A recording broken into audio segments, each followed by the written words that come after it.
Tantor Audio, a division of recorded books, presents The Russian Understanding of War, Blurring the Lines Between War and Peace, by Oscar Jonsson, narrated by Michael Page. Introduction. Today it is obvious that the line between peace and war is blurring. Non-military forms and means of struggle have received an unprecedented technological development and acquired a dangerous and sometimes violent nature. General Valery Gerasimov, 2017. Russia caused shock and surprise among the states of the North Atlantic Treaty Organization, NATO, and the European Union, EU, by its audacious and effective use of military and non-military force. The annexation of Crimea in 2014, the creation and command of insurgencies in the Donetsk and Luhansk regions of eastern Ukraine, and the information warfare and subversion to influence the outcome of the 2016 US presidential election are the best-known examples. However, beyond that, Russia has pursued a wide range of provocative military actions and non-military and subversive measures against European states and states that were formerly part of the Soviet Union in order to forward its national interests. Consequently, the 2018 US National Defense Strategy re-elevated the threat from Russia and identified long-term strategic competition with Russia and China as the central challenges to US security. Similarly, the UK Defence Committee concluded in its report after the illegal annexation of Crimea that the Russian use of asymmetrical warfare represents the most immediate threat to its NATO neighbours and other NATO member states.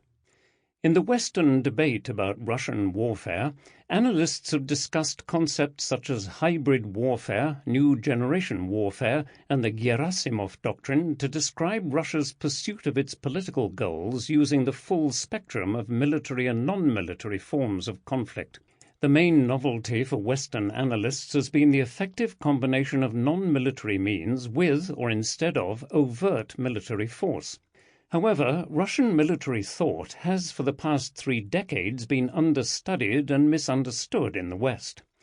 During the Soviet Union, scarcity of sources, ontological differences, and lack of cultural knowledge were limiting factors.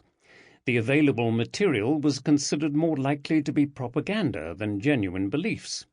After the Soviet Union's dissolution in 1991, the amount of accessible material increased, but attention decreased as the Red Army and the threat of a Third World War withered.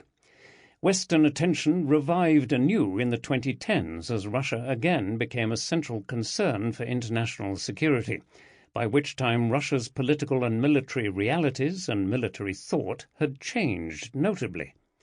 While the NATO and EU states see a new threat from a resurgent and aggressive Russia, Russian leaders, from military strategists up to President Vladimir Putin himself, believe that their regime's survival is threatened by Western subversion. From their perspective, pro-democracy movements such as the 2013 to 2014 Euromaidan uprising in Ukraine have been engineered by the West's use of non-military means of conflict, and Russia sees itself as responding to the threat of controlled color revolution.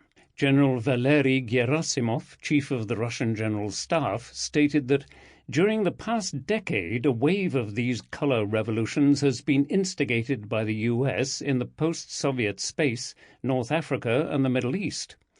Furthermore, the sanctions that the United States and the EU imposed on Russia beginning in 2014 were understood by the Russian Foreign Minister, Sergei Lavrov, as an attempt to create regime change in Russia, and by the head of Russia's second-largest bank as amounting to economic war. Likewise, Putin claimed that the fall of oil prices in 2014 was created by the United States and Saudi Arabia to sink the Russian economy.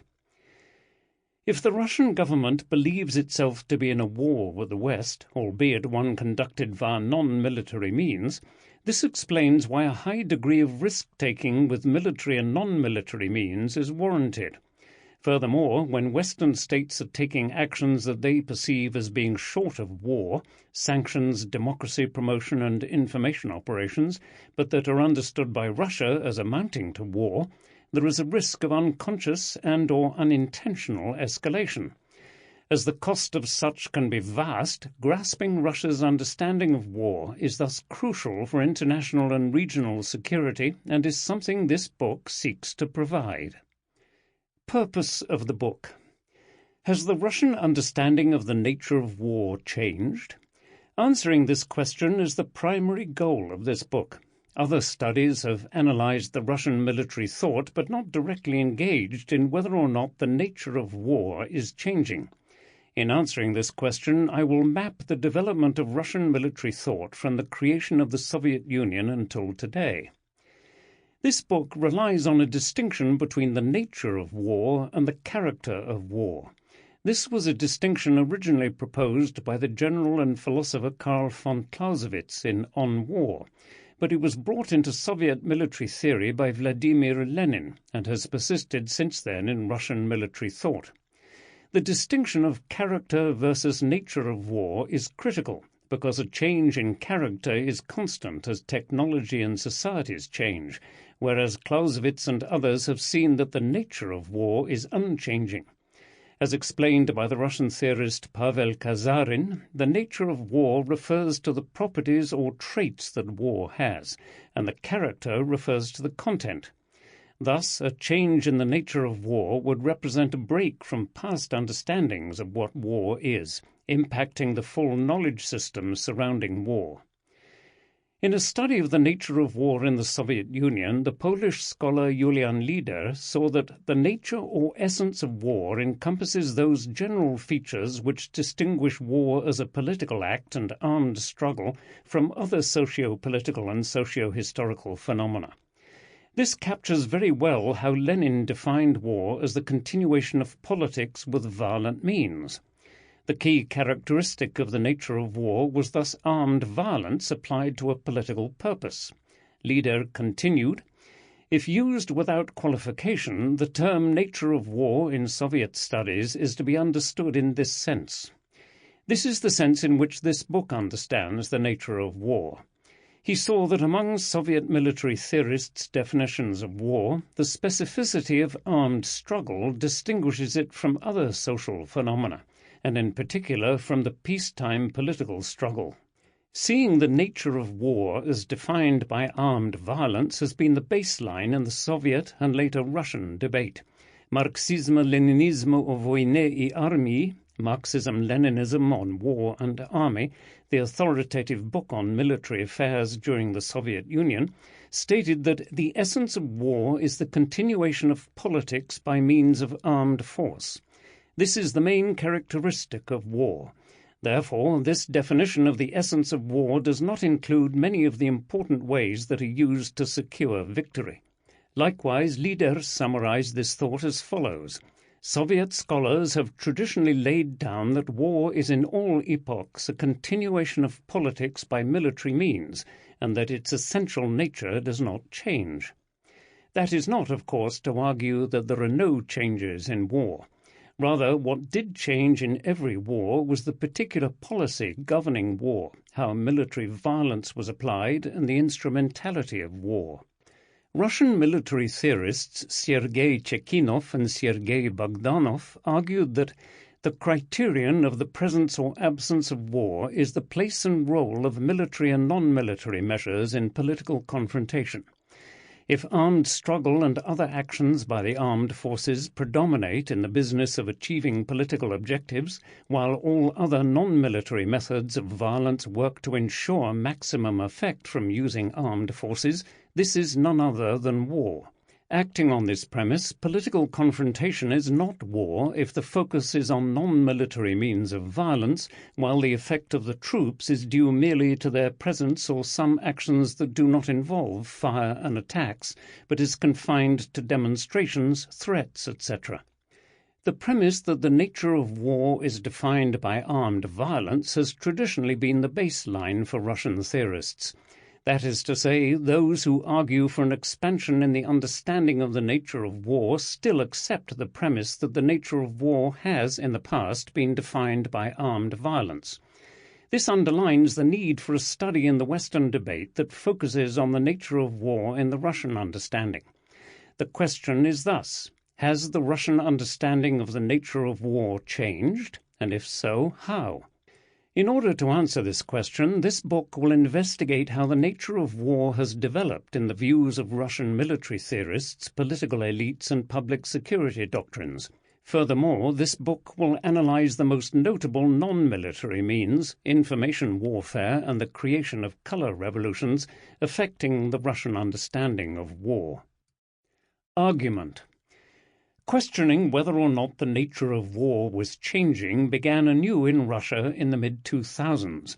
This was driven by two sets of revolutions: the revolution in information and communications technology, ICT, and the color revolutions.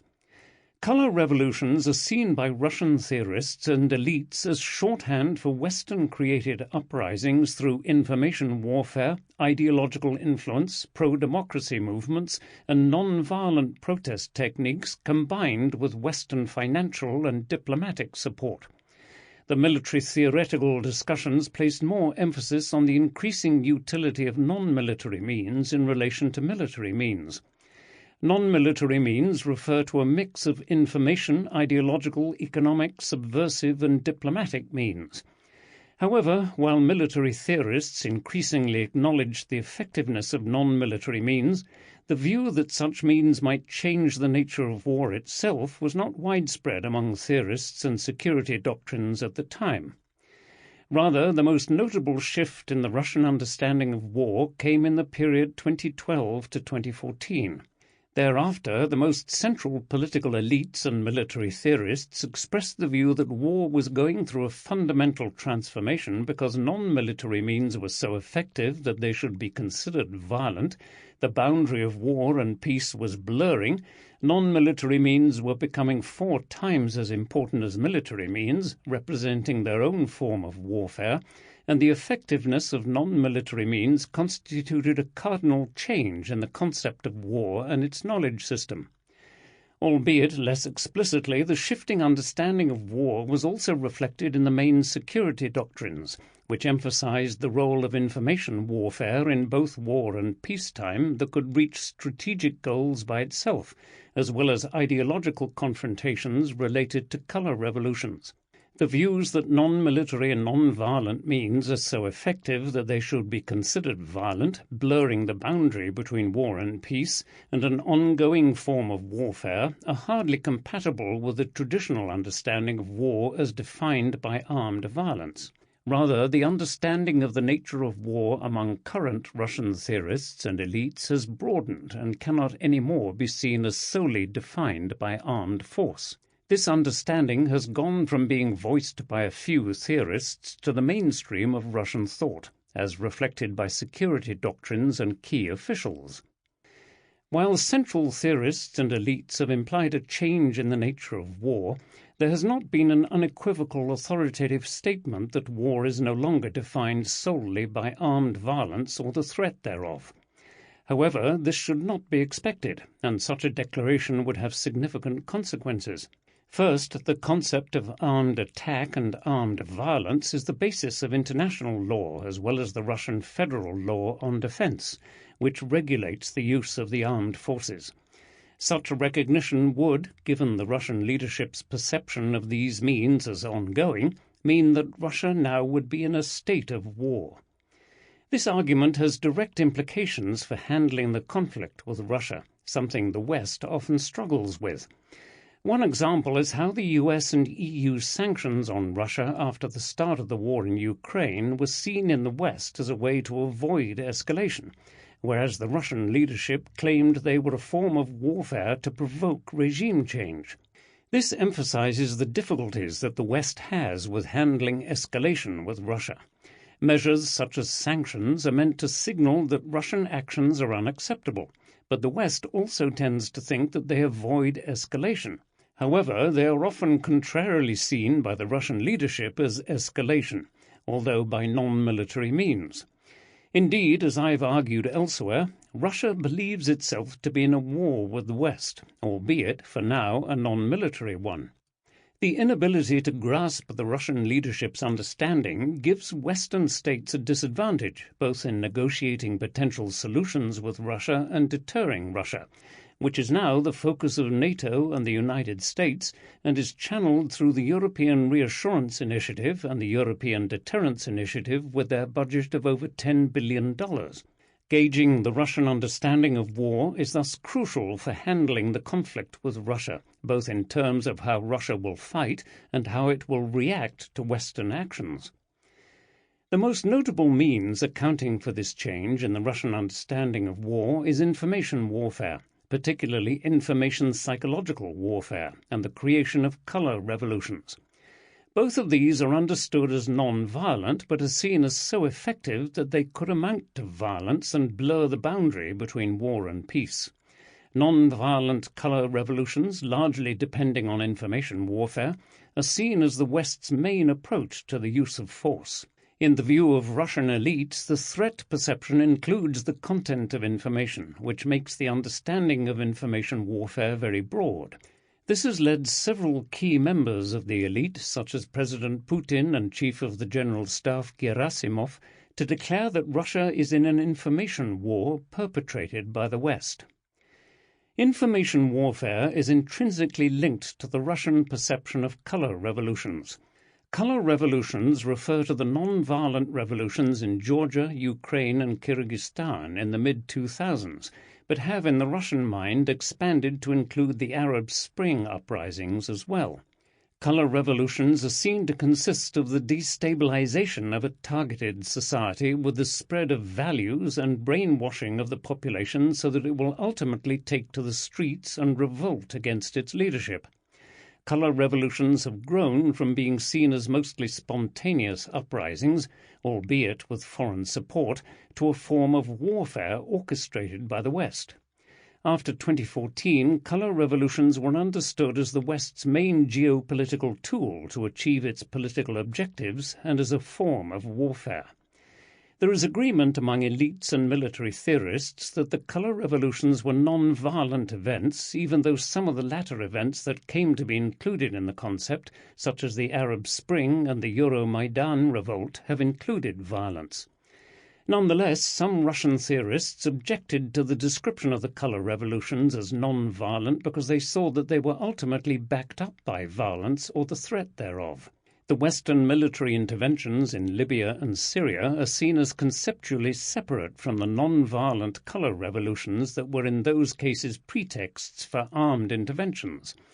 This book shows that the threat of color revolutions increased notably on the political agenda in the period 2004 to 2006, but it took until 2012 to 2014 for them to become mainstream among Russian military theorists.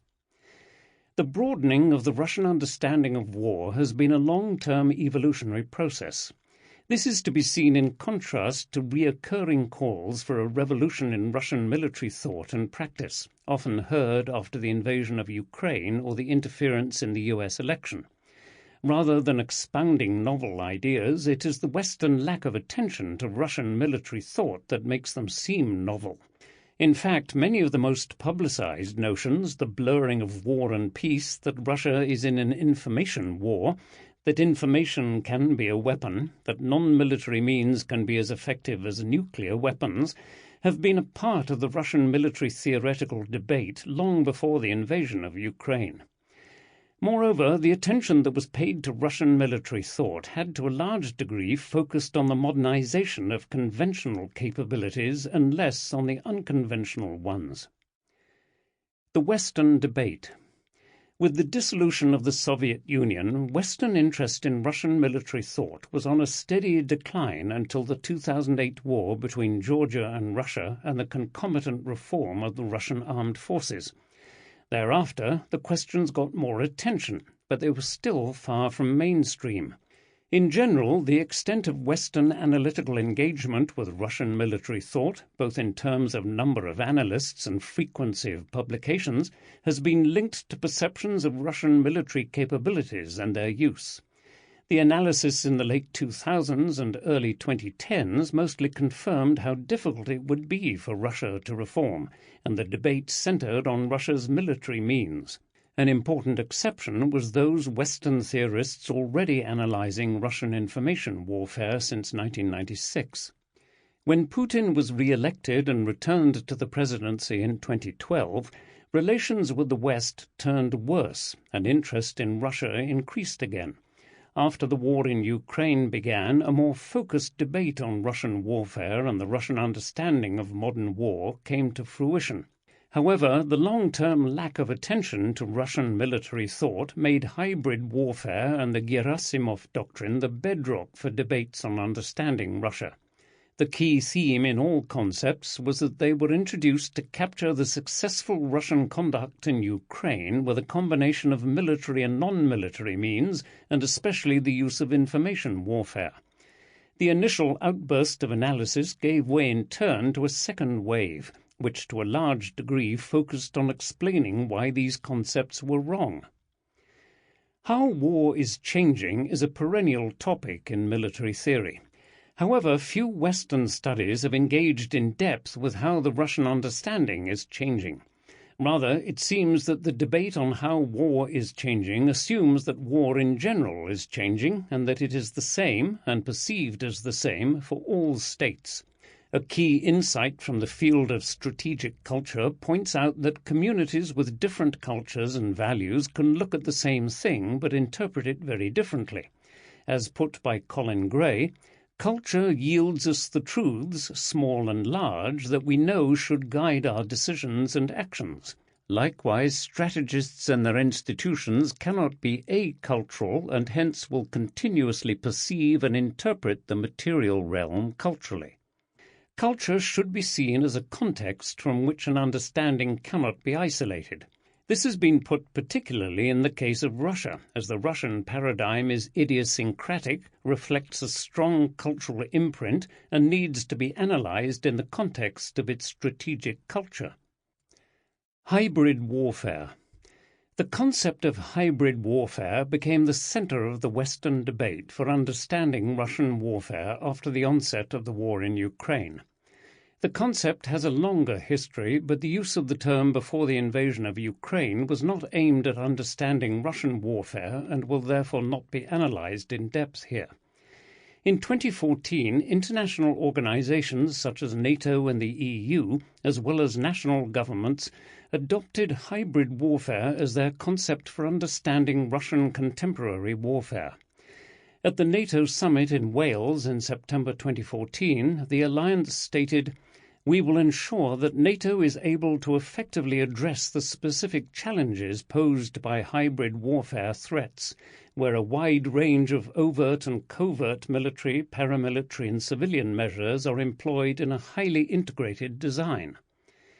Since the definition includes all opposing terms, such as military, paramilitary and civilian, as well as overt and covert, it becomes so vague that it lacks utility. As Michael Kaufman argued, if you torture hybrid warfare long enough, it will tell you anything, and torture it we have. The term now covers every type of discernible Russian activity, from propaganda to conventional warfare, and most that exists in between. The term becomes useless for practical purposes since any Russian activity can be included in it. Rather, it is useful to return to the original concept of hybrid warfare authored by Frank Hoffman and James Mattis in 2005 in support of the U.S. Marine Corps' threat concept. Hoffman defined an enemy who uses hybrid threats as any adversary that simultaneously employs a tailored mix of conventional weapons, irregular tactics, terrorism and criminal behavior in the same time and battle space to obtain their political objectives. This definition explicitly refers to synchronicity in time and space on the operational level, which makes the definition narrow. Hoffman also pointed out that the definition excludes non-military means, such as economic, information and subversive political acts, except when they are associated with terrorist and irregular tactics.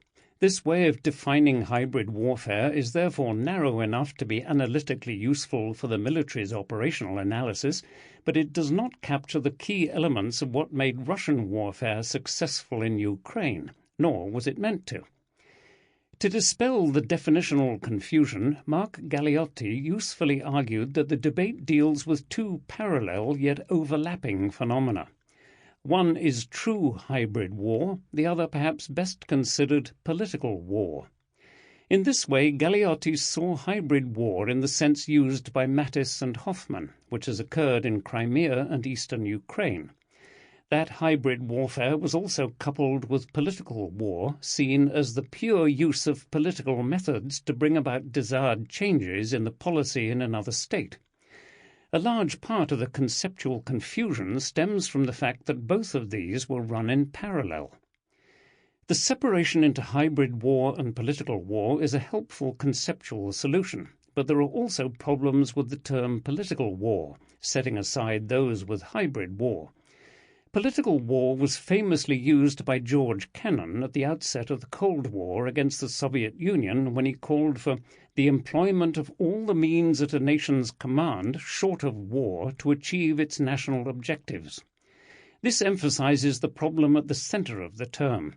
As argued by Hoffmann, if all wars are political in their purpose, as the famous Prussian soldier scholar Karl von Clausewitz insisted, and if war is defined by violence, then there is no warfare in these political and economic activities, which is why the term is an oxymoron. Indeed, in a follow-up book, Galeotti addressed the contradictions in the Russian debate and the criticism of the term political war. First, he correctly noted that time and time again military writers flirted with the notion of war without open fighting. Galeotti then argued that Russians believe that the nature of war is changing, and in ways which mean the use of direct force may not always or initially be a central element to the conflict. As it comes to the criticism of political war, Galeotti stated that the alternative would be to call it political conflict, but that would open up to the obvious counter-argument that all politics are conflictual and that much political warfare is hardly bloodless. Assassinations, stirring up violent mobs, working through thugs and terrorists, and even deploying small-scale military forces are all clearly part of the toolbox. The complications of conceptualizing the Russian understanding indeed stems from inherent contradictions and oxymorons in the Russian debate, as well as the flirtation with the idea that war is broader than armed violence. A similar approach to hybrid warfare comes from Ofer Friedman in Russian Hybrid Warfare. Friedman argued that there are three distinct meanings of hybrid warfare. The first is the original from Mattis and Hoffmann, focusing on military problems. The second is how Russian hybrid warfare was conceptualized in the West as a mix of military and non-military means. And the third distinct meaning, similar to Kennan, was how Gibridnaya Voyna, the literal translation of hybrid war into Russian, was emerging in the Russian discourse as solely based on non-military means. In this way, he argued that the Russian idea of Gibridnaya Voyna represents something entirely different, and that all these three types of confrontations are completely different. While providing an in-depth overview of both Western and Russian military thought and what can be included in the concept of hybrid warfare, Friedman's argument regarding the use of Gibridnaya Voyna in Russia is overreaching. As he himself pointed out, the concept was not used until it regained popularity in the West after 2014. Furthermore, when used in the Russian debate by key figures, it is more a passing reference rather than a central concept or tradition of thought. Friedman overemphasizes the importance of Gibridnaya Voyna as a concept used in Russian military thought and neglects other concepts such as color revolutions, controlled chaos, and simply non-military means that have long been and remain central in the Russian debate. As Friedman himself stated, in Russian political discourse it is difficult to find direct references to terms such as net-centric wars or subversion wars, Gibridnaya Voyna or Gibridnaya Metodi. In this sense, it becomes strange to fit the Russian military theoretical tradition into a mostly unused concept that often refers to Western conduct when used. Friedman's characterization of Gibridnaya Voyna as solely being about non-military and non-violent means becomes too narrow a categorization in which to fit Russian military thought. It goes against Gerasimov's understanding, which can be seen in the article where he first mentioned hybrid methods. He also emphasizes that they relied on the use of military force and also included hidden military measures. Sample complete. Ready to continue?